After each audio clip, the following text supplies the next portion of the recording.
All ಎಲ್ಲರೂ ಹೇಗಿದ್ದೀರಾ? ಚೆನ್ನಾಗಿದ್ದೀರಾ? ಫ್ರೆಂಡ್ಸ್, ನೋಡ್ತಾ ಇದ್ದೀರಾ ಅಲ್ಲಿ ಕೆಂಪಗೆ ಚಟ್ನಿ ಕಾಣಿಸ್ತಿದೆ ಅಲ್ವಾ? ದೋಸೆಗೆ ಬೆಸ್ಟ್ ಕಾಂಬಿನೇಷನ್. ಚಪಾತಿಗೂ ಚೆನ್ನಾಗಿರುತ್ತೆ. ಅದ್ರ ಮೇಲೆ ಈ ರೀತಿ ಸ್ವಲ್ಪ ತುಪ್ಪ ಹಾಕ್ಕೊಂಡು ತಿಂದರೆ ಫಸ್ಟ್ ಕ್ಲಾಸ್. ಹಾಗಾದರೆ ಏನು ಚಟ್ನಿ ಅದು? ಹೇಗೆ ಮಾಡೋದು ನೋಡ್ಕೊಂಬರೋಣವಾ? ಬನ್ನಿ ಹಾಗಾದರೆ ಟೊಮೆಟೊ ಈರುಳ್ಳಿ ಚಟ್ನಿ ಮಾಡೋದನ್ನ ನೋಡ್ಕೊಂಬರೋಣ. ನಾನಿಲ್ಲಿ ಒಂದು ನಾನ್ ಸ್ಟಿಕ್ ಪ್ಯಾನ್ ಇಟ್ಕೊಂಡಿದ್ದೀನಿ. ಸೊ ನೀವು ಸ್ಟೀಲ್ ಪ್ಯಾನ್ ಆದರೂ ಇಟ್ಕೋಬೋದು. ನಾನ್ ಸ್ಟಿಕ್ ಪ್ಯಾನ್ ಯಾಕೆ ಇಟ್ಕೊಂಡಿದ್ದೀನಿ ಅಂತ ಲಾಸ್ಟಿಗೆ ಹೇಳ್ತೀನಿ. ಸೊ ಇದಕ್ಕೆ ಒಂದು 4-5 ಚಮಚ ಅಷ್ಟು ಎಣ್ಣೆ ಹಾಕ್ಕೊಳ್ಳಿ.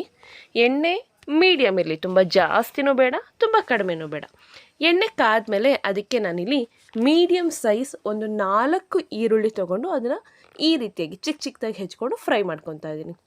ಸೊ 4 ಈರುಳ್ಳಿ, ಒಂದು 4-5 ಟೊಮೆಟೊ ಅಂದರೆ ನೀವು ಸುಮಾರು ಒಂದು 15 ಡೇಸ್ ಆರಾಮ್ಸೆ ಸ್ಟೋರ್ ಮಾಡ್ಕೊಂಡು ತಿನ್ಬೋದು. ಸ್ಟೋರ್ ಮಾಡಲಿಕ್ಕೂ ಇದು ಅನುಕೂಲ ಆಗುತ್ತೆ. ಯಾಕೆ ಕೊನೆ ತನಕ ನೋಡಿ ಹೇಳ್ತೀನಿ. ಈ ರೀತಿಯಾಗಿ ಚೆನ್ನಾಗಿ ಈರುಳ್ಳಿನ ಫ್ರೈ ಮಾಡ್ಕೊಳ್ಳಿ. ಈರುಳ್ಳಿ ಹಸಿ ವಾಸನೆ ಎಲ್ಲ ಹೋಗಬೇಕು. ನಂತರ ಇಲ್ಲಿ ನೋಡಿ, ಈಗ ನಾನು ಏನು ಹಾಕ್ತಾಯಿದ್ದೀನಿ, ಸ್ವಲ್ಪ ಹಸಿಮೆಣಸಿನ್ಕಾಯಿ, ಹಾಗೆ ಒಂದು 5-6 ಗಡ್ಡೆಯಷ್ಟು ಬೆಳ್ಳುಳ್ಳಿ. ಹಸಿಮೆಣಸಿನ್ಕಾಯಿ ಒಂದು 15 ತೊಗೊಂಡಿದ್ದೀನಿ. ಸ್ವಲ್ಪ 1 ಟೇಬಲ್ ಸ್ಪೂನಷ್ಟು ಜೀರಿಗೆ, ಹಾಗೆ ಒಂದು 15 ಬ್ಯಾಡಗೆ ಮೆಣಸಿನ್ಕಾಯಿ ತೊಗೊಂಡಿದ್ದೀನಿ. ಬ್ಯಾಡಗೆ ಮೆಣಸಿನ್ಕಾಯಿ ಬಂದುಬಿಟ್ಟು ಇದು ಕಲರಿಗೋಸ್ಕರ, ಇದರಲ್ಲಿ ಖಾರ ಇರಲ್ಲ. ಸೊ ನೀವು ಖಾರ ಬೇಕು ಅಂದರೆ ಗುಂಟ್ನೂರು ಮೆಣಸಿನ್ಕಾಯಿ ಕೂಡ ಆ್ಯಡ್ ಮಾಡ್ಕೋಬಹುದು. ಆದರೆ ನಾನಿಲ್ಲಿ ಗುಂಟ್ನೂರು ಬದಲು ಹಸಿಮೆಣಸಿನ್ಕಾಯಿನ ಆ್ಯಡ್ ಮಾಡ್ಕೊಂಡಿದ್ದೀನಿ. ಸೊ ಈ ಹಸಿಮೆಣಸಿನ್ಕಾಯಿ ಗ್ರೀನ್, ಹಾಗೆ ಈ ಬ್ಯಾಡಗೆ ಮೆಣಸಿನ್ಕಾಯಿ ಬಂದು ಕೆಂಪು ಕಲರು. ಆಮೇಲೆ ಇದಕ್ಕೆ ಸ್ವಲ್ಪ ಕೊತ್ತಂಬರಿ ಎಲ್ಲ ಹಾಕ್ತೀವಲ್ಲ, ತುಂಬ ಕಲರ್ಫುಲ್ಲಾಗೂ ಕಾಣಿಸ್ತಾ ಇರುತ್ತೆ. ಸೊ ಇದೆಲ್ಲ ಆದಮೇಲೆ ಇದು ಸ್ವಲ್ಪ ಬೇಗ ಫ್ರೈ ಆಗಬೇಕಂದ್ರೆ ಆ್ಯಸ್ ಯೂಶುವಲ್ ಗೊತ್ತಲ್ವ ನಮ್ಗೆ ಏನು ಹಾಕಬೇಕು ಅಂತ. ಅದೇ ಉಪ್ಪು ಹಾಕಿದ್ರೆ ಸ್ವಲ್ಪ ಬೇಗನೆ ಬೇಯುತ್ತಲ್ವ. ಹಾಗಾಗಿ ನಾನಿಲ್ಲಿ 1 ಟೇಬಲ್ ಸ್ಪೂನಷ್ಟು, ತುಂಬ ಅಲ್ಲ ಅಂದರೆ ಒಂದು 3/4 ಟೇಬಲ್ ಸ್ಪೂನಷ್ಟು ನಾನು ಉಪ್ಪನ್ನ ಈಗಲೇ ಹಾಕ್ಕೊತಾ ಇದ್ದೀನಿ.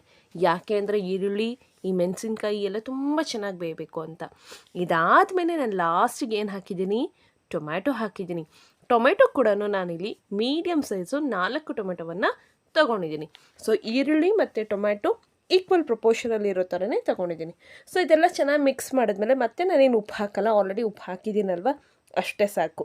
ಇದಾದಮೇಲೆ ಮೀಡಿಯಮ್ ಫ್ಲೇಮಲ್ಲಿ ಇಟ್ಕೊಂಡ್ಬಿಟ್ಟು ಒಂದು 5-10 ನಿಮಿಷ ಲಿಡ್ ಕ್ಲೋಸ್ ಮಾಡಿ ಚೆನ್ನಾಗಿ ಅದು ಬೇಯಲಿಕ್ಕೆ ಬಿಟ್ಬಿಡಿ.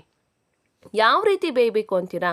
ಇಲ್ಲಿ ನೋಡಿ, ಟೊಮೆಟೊ ಆ ಸಿಪ್ಪೆನ ಬಿಟ್ಕೋಬೇಕು, ಅಷ್ಟು ನೀಟಾಗಿ ಬೇಯಬೇಕು. ಸೊ ನಾನು ಆಗಲೇ ಹೇಳ್ದಂಗೆ ಇದು ದೋಸೆಗೆ, ಚಪಾತಿಗೆ, ಆಮೇಲೆ ಈ ಬ್ರೆಡ್ ಮೇಲೂ ಹಚ್ಕೊಂಡು ತಿನ್ನೋಕ್ಕೂ ಸಖತ್ತಾಗಿರುತ್ತೆ, ತುಂಬ ಟೇಸ್ಟಿಯಾಗಿ ಅನಿಸುತ್ತೆ. ಸೊ ಇದೆಲ್ಲ ಆಗಿ ಅದು ಪೂರ್ತಿ ಕೂಲ್ ಆದಮೇಲೆ, ಆರಿದ್ಮೇಲೆ ನಾನಿಲ್ಲಿ ಅದನ್ನು ಮಿಕ್ಸಿ ಜಾರ್ಗೆ ಟ್ರಾನ್ಸ್ಫರ್ ಮಾಡ್ಕೊತಾ ಇದ್ದೀನಿ. ಸೊ ಬಿಸಿ ಇದ್ದಾಗಲೇ ಮಾಡಿದ್ರೆ ಮಿಕ್ಸಿನೂ ಹಾಳಾಗುತ್ತಲ್ವ. ಸೊ ಹಾಗಾಗಿ ಸ್ವಲ್ಪ ವೆಯ್ಟ್ ಮಾಡಿ ಸಮಾಧಾನವಾಗಿ ಹಾಕ್ಕೊಳ್ಳಿ. ಈಗ ನೋಡಿ, ಅದಕ್ಕೆ ಸ್ವಲ್ಪ ಒಂದು ನಿಂಬೆಹಣ್ಣಿನ ಗಾತ್ರಕ್ಕಿಂತ ಚಿಕ್ಕ ಸೈಜಷ್ಟು ಹುಣಸೆ ಹಣ್ಣು, ಒಂದು ಅರ್ಧ ಅಚ್ಚಷ್ಟು ಬೆಲ್ಲವನ್ನು ಹಾಕ್ಕೊಂಡಿದ್ದೀನಿ. ಸೊ ಇದಕ್ಕೆ ಸ್ವಲ್ಪ ಸ್ವೀಟ್ ಇದ್ರೇ ಚೆನ್ನಾಗಿ ಅನಿಸುತ್ತೆ ಟೇಸ್ಟು. ನೋಡಿ, ಆಮೇಲೆ ಬೇಕು ಅನಿಸಿದ್ರೆ ಇನ್ನೊಂದು ಸ್ವಲ್ಪ ಬೆಲ್ಲ ಹಾಕ್ಕೊಳ್ಳಿ, ಇನ್ನೊಂದು ಸ್ವಲ್ಪ ಉಪ್ಪನ್ನು ಹಾಕ್ಕೊಳ್ಳಿ. ನನಗಿಲ್ಲಿ ಬೇಕು ಅನ್ನಿಸ್ತು, ಖಾರ ಜಾಸ್ತಿ ಇದೆ ಅನ್ನಿಸ್ತು, ಸೊ ಹಾಗಾಗಿ ಹಾಕಿದ್ದೀನಿ. ಲಾಸ್ಟಿಗೆ ನಾನು ಇಲ್ಲೇನು ಹಾಕಿದ್ದೀನಿ, ಕೊತ್ತಂಬರಿ ಹಾಕಿದ್ದೀನಿ. ಯಾಕೆ ಅಂದರೆ ಮುಂಚೆನೇ ಹಾಕಿಬಿಟ್ರೆ ತುಂಬ ಪೇಸ್ಟ್ ಆಗಿಬಿಡುತ್ತೆ. ಹಾಗಾಗಿ ನಾನು ಲಾಸ್ಟಲ್ಲಿ ಹಾಕೋದ್ರಿಂದ ಸ್ವಲ್ಪ ಅದು ಗ್ರೀನರಿ ಅಂಶ ಹಾಗೆ ಉಳಿಯುತ್ತೆ. ಅದು ಪೇಸ್ಟ್ ಮಾಡ್ಕೊಂಡ್ಮೇಲೆ ಈಗ ಮತ್ತೆ ನಾನು ಅದೇ ಬಾಣಲಿಗೆ ಸ್ವಲ್ಪ ಎಣ್ಣೆ ಜಾಸ್ತಿ ಹಾಕ್ಕೊಂಡು ರುಬ್ಬಿಟ್ಕೊಂಡಂತಹ ಚಟ್ನಿ ಪೇಸ್ಟ್ ಏನಿದೆ ಅದನ್ನು ಇದಕ್ಕೆ ಹಾಕ್ಕೊಂಡು ಫ್ರೈ ಮಾಡ್ಕೊತಾ ಇದ್ದೀನಿ. ಇಲ್ಲಿ ನೋಡ್ತಾ ಇದ್ದೀರಾ ನೀವು, ಆ ಮೆಣಸಿನ್ಕಾಯಿ ಬೀಜ ಎಲ್ಲ ನಿಮಗೆ ಕಾಣಿಸ್ತಿದೆ ಅಲ್ವಾ? ಅಂದರೆ ನಾನಿಲ್ಲಿ ಸ್ವಲ್ಪ ತರಿಯಾಗಿ ರುಬ್ಕೊಂಡಿದ್ದೀನಿ, ಪೂರ್ತಿ ನುಣ್ಣಗೆ ನಾನು ಮಾಡ್ಕೊಂಡಿಲ್ಲ ಅಲ್ವಾ? ಯಾಕೆ ಅಂದರೆ ಆ ಟೇಸ್ಟ್ ಹಾಗೆ ಸಿಗಬೇಕಲ್ವ ನಿಮಗೆ. ಸೊ ಇಲ್ಲಿ ಸ್ವಲ್ಪ ತರಿಯಾಗಿದ್ದರೆ ಒಳ್ಳೆಯದು. ಇಲ್ಲಿ ನೋಡಿ, ಆ ಎಣ್ಣೆಯಲ್ಲಿ ಆ ಚಟ್ನಿಯನ್ನು ಚೆನ್ನಾಗಿ ಒಂದು 5-10 ನಿಮಿಷ ಮೀಡಿಯಮ್ ಮತ್ತು ಲೋ ಮಧ್ಯ ಫ್ಲೇಮಲ್ಲಿ ಇಟ್ಕೊಂಡು ಫ್ರೈ ಮಾಡ್ಕೊಳ್ಳಿ. ಆ ಎಣ್ಣೆ ಆ ಚಟ್ನಿಯಲ್ಲಿ ಚೆನ್ನಾಗಿ ಮಿಕ್ಸ್ ಆಗಬೇಕು. ಆಗಿಬಿಟ್ಟು ಏನು ನೋಡ್ತಾ ಇದ್ದೀರಾ, ಬಾಣಲಿ ಬಿಡಬೇಕು. ಸೊ ನೀವು ಯೂಶ್ವಲಿ ಸ್ಟೀಲ್ ಪಾತ್ರೆ ಮಾಡಿಕೊಂಡ್ರೆ ಬಾಣಲಿ ಕಚ್ಕೊಂಬಿಡುತ್ತೆ. ಹಾಗಾಗಿ ನಾನಿಲ್ಲಿ ನಾನ್ ಸ್ಟಿಕ್ನ ಯೂಸ್ ಮಾಡಿದ್ದೀನಿ. ಇನ್ನೊಂದೇನು ಅಂದರೆ, ನೀವು ಈ ರೀತಿಯಲ್ಲಿ ಚಟ್ನಿ ಆದಮೇಲೆ ಎಣ್ಣೆಯಲ್ಲಿ ಫ್ರೈ ಮಾಡೋದ್ರಿಂದ ಲಾಂಗ್ ಲಾಸ್ಟಿಂಗ್, ಅಂದರೆ ಮ್ಯಾಕ್ಸಿಮಮ್ ನೀವು ಒಂದು 15 ದಿವಸ ಆರಾಮ್ಸೆ ಯೂಸ್ ಮಾಡ್ಬೋದು. ಫ್ರಿಜ್ ಇಲ್ಲ ಅಂದರೂ ಹೊರಗೆ ಇಟ್ಕೊಂಡು ಯೂಸ್ ಮಾಡ್ಬೋದು. ಯೂಶ್ವಲಿ ಎಲ್ಲರ ಮನೇಲಿ ಫ್ರಿಜ್ ಇರುತ್ತೆ. ಇನ್ ಕೇಸ್ ಇಲ್ಲ ಅಂದ್ರೂ ಡೋಂಟ್ ವರಿ, ಆರಾಮ್ಸೆ ಹೊರಗೆ ಇಟ್ಕೊಂಡು ಯೂಸ್ ಮಾಡ್ಬೋದು. ದೋಸೆಗೆ, ಚಟ್ನಿಗೆ, ಪೂರಿಗೆ, ಬ್ರೆಡ್ಡಿಗೆ, ಬೇಡವಾ ಬಿಸಿ ಬಿಸಿ ಅನ್ನಕ್ಕೆ ತುಪ್ಪ ಹಾಕ್ಕೊಂಬಿಟ್ಟು ಇದನ್ನು ಹಾಕ್ಕೊಂಡು ತಿಂತಿದ್ರೆ ಆಹಾ ಹೆಂಗಿರುತ್ತೆ ಗೊತ್ತಾ ಟೇಸ್ಟು. ಬಾಯಲ್ಲಿ ನೀರು ಬರುತ್ತೆ. ಎಲ್ಲರೂ ಹೇಗೆ ಮಾಡಿದ್ರಿ, ಎಲ್ಲಿ ನೋಡಿದ್ರಿ ಅಂತಾರೆ. ಖಂಡಿತವ ನನ್ನ ಯೂಟ್ಯೂಬ್ ಚಾನಲ್ ಹೆಸರು ಹೇಳ್ರಿ, ಸಬ್ಸ್ಕ್ರೈಬ್ ಮಾಡಿಸ್ರಿ ಪ್ಲೀಸ್. ಎಸ್, ನೋಡ್ತಾ ಇದ್ದೀರಾ, ಈ ರೀತಿಯಾಗಿ ಚೆನ್ನಾಗಿ ಒಂದು 10 ನಿಮಿಷ ಮೀಡಿಯಮ್ ಮತ್ತು ಲೋ ಫ್ಲೇಮ್ ಮಧ್ಯೆ ಇಟ್ಕೊಂಡು ಕೈ ಬಿಡದೆ ಚೆನ್ನಾಗಿ ಫ್ರೈ ಮಾಡ್ಕೊಳ್ಳಿ. ಇಷ್ಟು ಮಾಡಿಕೊಂಡ್ರೆ ಸ್ವಲ್ಪ ತಿಕ್ನೆಸ್ ಬರುತ್ತೆ, ಬಾಣಲಿ ಕೂಡ ಬಿಡುತ್ತೆ, ಕಲರ್ ಕೂಡ ಚೇಂಜ್ ಆಗುತ್ತೆ. ಇಲ್ಲಿಗೆ ನಮ್ಮ ಚಟ್ನಿ ರೆಡಿ. ಈ ಚಟ್ನಿನ ನಾನು ಏನು ಮಾಡ್ತಿದ್ದೀನಿ, ಈಗ ಒಂದು ಬೌಲ್ಗೆ ಟ್ರಾನ್ಸ್ಫರ್ ಮಾಡ್ಕೊತೀನಿ. ಸೊ ಇಲ್ಲಿ ನೀಟಾಗಿ ಒಂದು ಡ್ರೈ ಇರುವಂತಹ ಬೌಲ್ಗೆ ಆ ಚಟ್ನಿನ ಟ್ರಾನ್ಸ್ಫರ್ ಮಾಡಿ ಇಟ್ಕೊಳ್ಳಿ. ಯೂಸ್ ಮಾಡಿಬಿಟ್ಟು ಆಮೇಲೆ ಉಳಿದಿದ್ದನ್ನ ಒಂದು 8 ಬಾಕ್ಸಲ್ಲಿ ಹಾಕಿಬಿಟ್ಟು ಫ್ರಿಜ್ಜಲ್ಲಾದರೂ ಇಟ್ಕೋಬೋದು ಅಥವಾ ಹೊರಗಡೆ ಆದರೂ ಇಟ್ಕೋಬೋದು, ಏನೂ ಆಗಲ್ಲ. ಮ್ಯಾಕ್ಸಿಮಮ್ ನಾನು ಹೇಳ್ದಂಗೆ 15 ದಿನ ನೀವು ಆರಾಮ್ಸೆ ಯೂಸ್ ಮಾಡ್ಬೋದು. ಅಷ್ಟರೊಳಗೆ ಯೂಶಲಿ ಖಾಲಿ ಆಗಿಬಿಡುತ್ತೆ, ಯಾಕಂದರೆ ಟೇಸ್ಟ್ ಚೆನ್ನಾಗಿರುತ್ತಲ್ವ ಚಟ್ನಿದು, ಹಾಗಾಗಿ. ಸೊ ಇದನ್ನೆಲ್ಲ ಹಾಕ್ಕೊಂಡ್ಮೇಲೆ ನಾನೀಗ ದೋಸೆ ಮಾಡಿದ್ವಿ ಅವತ್ತು.